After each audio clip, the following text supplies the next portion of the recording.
आपका स्वागत है आपके अपने YouTube चैनल महाअध्ययन में। वीडियो को लाइक करें और अगर अभी तक चैनल को सब्सक्राइब नहीं किया है तो जल्दी से कर दें। आज हम करने जा रहे हैं हमारी मैथमेटिक्स की वर्कशीट जिसका नंबर है 19 और आज की डेट है 1 दिसंबर।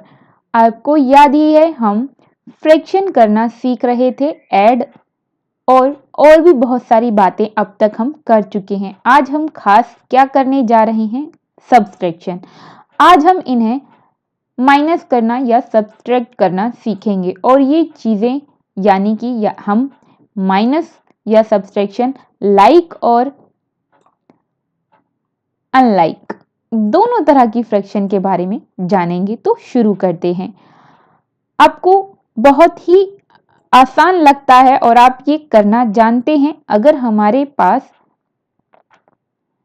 डिनोमिनेटर सेम होते हैं तो हम उन्हें ज्यों का त्यों लिख देते हैं और न्यूमरेटर्स को ऐड या माइनस कर देते हैं। यहाँ पर हमें क्योंकि माइनस करने के लिए कहा गया है तो हमने 3 - 2 किया और हमारे पास आ गया है 1/4। ये है हमारा आंसर।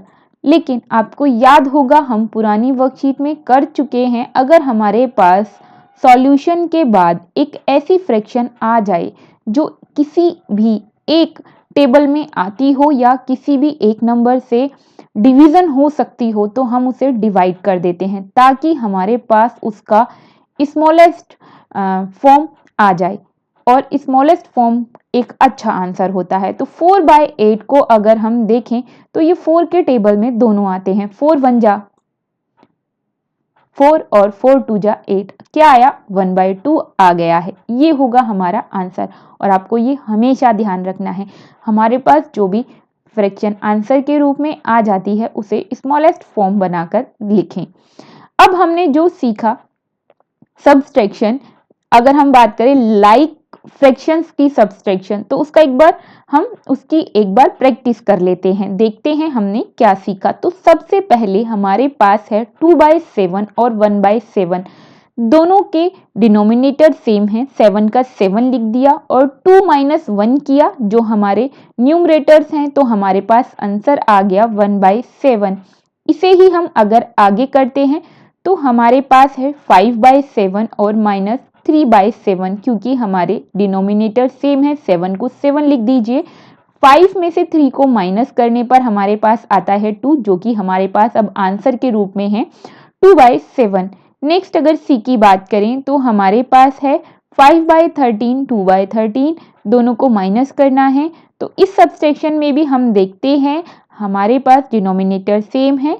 13 को 13 लिखेंगे और 5 में से 2 को माइनस कर देंगे, हमारे पास आया 3 और ये हो गया हमारा आंसर 3/13। नेक्स्ट की ओर बढ़ते हैं। क्योंकि हमारे डिनोमिनेटर सेम है इसलिए 19 का 19 लिखा, ऊपर 7 - 5 कर देंगे और हमारे पास आ गया है 2। इस तरीके से हम देखते हैं कि हमारे पास आंसर के तौर पर 2/19 आ गया है। तो ये हमने सारी बात जो की वो की सब्सट्रैक्शन की, वो भी लाइक फ्रैक्शन के बारे में। अब हम एक और सब्सट्रैक्शन सीख लेते हैं, वो भी अनलाइक फ्रैक्शन पर। आपको याद ही है अगर हमारे पास ऐसी फ्रैक्शन होती है जिसे हम अनलाइक बोलते हैं यानी कि उनके न्यूमरेटर के बाद अगर हम डिनोमिनेटर की बात करते हैं तो उनके डिनोमिनेटर अगर सेम नहीं है तो हम उन्हें ऐसे नंबर से मल्टीप्लाई करते हैं जिससे कि उनके डिनोमिनेटर सेम हो जाएं और वो लाइक फ्रैक्शन बन जाए। उसके बाद हम उन्हें इजीली ऐड कर सकते हैं और सब्सट्रैक्ट कर सकते हैं और वही हमें यहाँ पर भी करना है। तो चलिए शुरू करते हैं। हमारे पास नंबर्स दिए हैं, फ्रैक्शंस दी हैं 2/3 और 1/4। आपको याद ही है कि 2/3 में 3 डिनोमिनेटर है और 4 भी डिनोमिनेटर है। अगर हम पहली फ्रैक्शन को 4 से मल्टीप्लाई करें और दूसरी सब्सट्रैक्शन को 3 से मल्टीप्लाई कर दें तो हमारे पास दोनों के डिनोमिनेटर के रूप में की फॉर्म में 12 आ जाएगा जो कि हम यहाँ पर बहुत ही आसानी से देख सकते हैं। हमारे पास आ गया है 8 3/12 और 3/12 दोनों के डिनोमिनेटर अब सेम है, 12 का 12 लिखा और आंसर के तौर पर हमारा 8 में से 3 माइनस करने पर अब आ गया है 5/12 आंसर। यही हम एक बार और दो एग्जाम्पल्स के थ्रू रिवीजन कर लेते हैं या प्रैक्टिस कर लेते हैं। तो हमारे पास है 1/3 और 1/5। अगर हम 1/3 को 5 से मल्टीप्लाई कर देते हैं और 1/5 को 3 से मल्टीप्लाई कर देते हैं, तब हमारे पास एज अ न्यूमरेटर और डिनोमिनेटर आ जाता है 5/15 और 3/15। अब 15 क्योंकि सेम है तो हमने सेम का सेम लिख दिया और 5 में से 3 को माइनस किया तो हमारे पास आ गया 2 और इस तरीके से हमारे पास आंसर है 2/15। नेक्स्ट प्रैक्टिस कर लेते हैं। जब हम नेक्स्ट को प्रैक्टिस करते हैं तो हम देखते हैं कि हमारे पास हैं 4/3 और 3/4। तो 4/3 को अगर हम न्यूमरेटर डिनोमिनेटर दोनों को 4 से मल्टीप्लाई कर दें और नेक्स्ट 3/4 को 3 से मल्टीप्लाई कर दें तो हमारे पास न्यूमरेटर के बाद डिनोमिनेटर की जब हम बात करते हैं तो डिनोमिनेटर हमारे सेम हो जाएंगे। तो 16 माइनस 9 करने पर आएगा 7 और डिनोमिनेटर 12 एज इट इज हमने लिख दिया। तो हमारे पास आंसर आ गया है।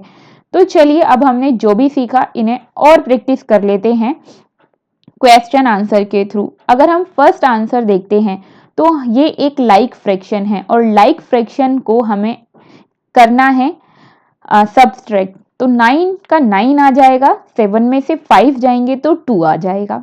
नेक्स्ट 17 लाइक फ्रैक्शन है तो 17 का 17 एज अ डिनोमिनेटर रहेगा और न्यूमरेटर के तौर पर 14 माइनस 3 करने पर 11 आ जाएगा। तो हमारा आंसर होगा 11/17। डोंट वरी, मैं आपके लिए आंसर लेकर आई हूँ। ये रहे इसके आंसर जो मैंने आपको अभी अभी समझा दिए हैं। लेकिन यहीं पर अगर हम सेकंड क्वेश्चन की बात करते हैं तो इसमें स्पेशल बात यही है कि सेकंड क्वेश्चन हमारा अनलाइक फ्रैक्शन है और अनलाइक फ्रैक्शन को पहले हमें बनाना होगा लाइक फ्रैक्शन।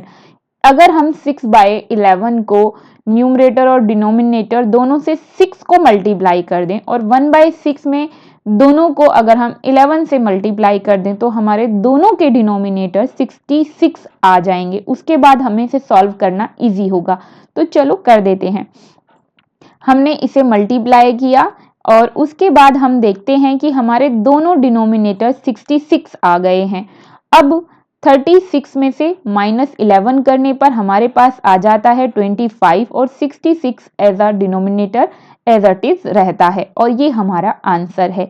अगर यहीं पर हम हमारे नेक्स्ट सम की बात करें तो अगर हम ध्यान से देखते हैं तो 9 और 3 दोनों की जब हम बात करें तो 9 के टेबल में अगर 9 को हम 2 से मल्टीप्लाई करते हैं तो 18 आता है।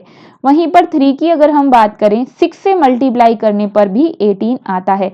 तो इस बार हमें 7/9 को 3 से और 2/3 को 9 से मल्टीप्लाई करने की जरूरत नहीं है। हमारे पास और एक ऐसा नंबर है जो मल्टीप्लाई करके हमारा आंसर ला सकता है और वो एक छोटा नंबर भी है। तो छोटे नंबर से मल्टीप्लाई करने का हमारे पास जो बेनिफिट है वो ये कि जो फ्रैक्शन बनकर तैयार होगी वो छोटे नंबर्स वाली स्मॉल नंबर्स होंगे जिससे कि हमें मल्टीप्लाई डिवीजन करने में आसानी होगी। तो लेट्स स्टार्ट।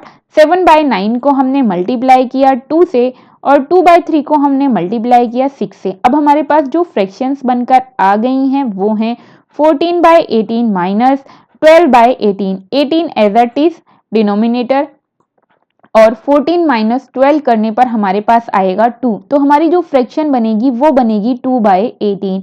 आपको याद है मैंने आपको बताया था, वर्कशीट के स्टार्टिंग में ही बताया था, अगर हमारे पास ऐसी कोई फ्रैक्शन आंसर के रूप में आ जाती है, आंसर की फॉर्म में आ जाती है जो एक ही टेबल से या एक ही नंबर से डिवीजन हो सके तो हम उसे कर देते हैं ताकि हमारे पास स्मॉलेस्ट फॉर्म आ जाए। तो 2/18 दोनों ही 2 से डिवीजन हो सकते हैं तो हम इसे 2 से डिवीजन कर देते हैं। 2 1 ज़ा 2 और 2 के बाद 18 की बात करें तो आ गया 9। तो हमारा आंसर हुआ 1/9। तो ये थी हमारी आज की वर्कशीट। माय डियर स्टूडेंट्स, अगर आप चाहते हैं कि आपको महाअध्ययन की तरफ से इसी तरह के वर्कशीट के सॉल्यूशंस मिलते रहें आपको वर्कशीट इजीली समझ में भी आ जाए, होमवर्क भी हो जाए। तो ज़रूरी है महाअध्ययन चैनल चलता रहे और उसके लिए ज़रूरी है कि आप वीडियोस को लाइक करें, शेयर करें, साथ में चैनल को सब्सक्राइब करें। अगर आपने अभी तक चैनल को सब्सक्राइब नहीं किया है तो जल्दी से कर दीजिए। आपकी वीडियो के नीचे आ रहा है एक रेड कलर का निशान जिस पर लिखा है सब्सक्राइब। क्लिक करते ही कलर चेंज और लिखा होगा सब्सक्राइब।